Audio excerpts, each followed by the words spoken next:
I'll never forget the summer I spent at my aunt's old farmhouse. It was supposed to be a relaxing getaway, a break from the chaos of city life. But as soon as I arrived, I felt an uneasy chill settle over me, something I couldn't quite shake off. The farmhouse had character, creaky floorboards, peeling wallpaper, and an ancient well in the backyard. I loved exploring the place, but the vibe was off. My aunt had always been a little eccentric, but lately she'd become even more reclusive. She mentioned the locals believed the well was cursed, but I brushed it off as just small-town folklore. One night, after my aunt went to bed, I decided to go out and stargaze. The moon was bright, casting long shadows that danced across the yard. I stood by the well, peering into its depths, and I swear I heard whispers. At first, I thought it was just the wind playing tricks, but the voices became clearer. They seemed to be calling my name. I stepped back, heart racing, trying to convince myself it was nothing, but curiosity got the best of me. I grabbed a flashlight and shone it down the well. It was dark, deeper than I expected, and the air felt heavy. Just as I was about to turn away, I saw something,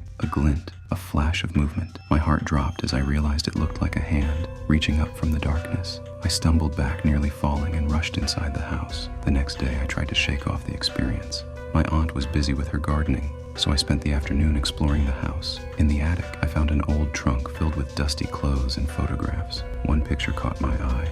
A group of people standing around the well, their faces twisted in terror. I felt a chill run down my spine when I noticed one of them looked just like me. I didn't tell my aunt about the well or the photo. I didn't want to worry her. That night, I heard the whispers again, clearer this time. They seemed to come from the hallway, calling me, beckoning me.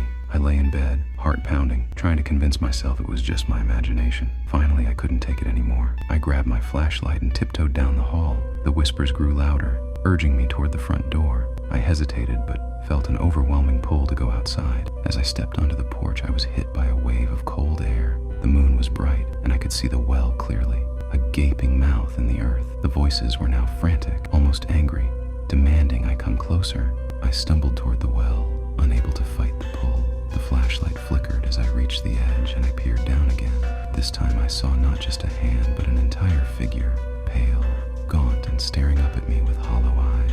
I was frozen in place. Just as the figure began to rise, I snapped back to reality and turned to run. I bolted back inside, slamming the door behind me. My aunt was waiting in the living room, her expression unreadable. She looked at me and said, "You shouldn't have gone to the well, should you?" Panic washed over me. I asked her what she meant, but she just shook her head. "Some things are better left alone. You don't want to know what's down there." I didn't sleep that night. Instead, I listened to the whispers echoing through the darkness, taunting me. The next morning, I packed my bags and left the farmhouse, vowing never to return. To this day, I still hear those whispers sometimes, creeping into my thoughts, reminding me of that cursed well and the thing that waits beneath. So if you ever find yourself in a small town with an old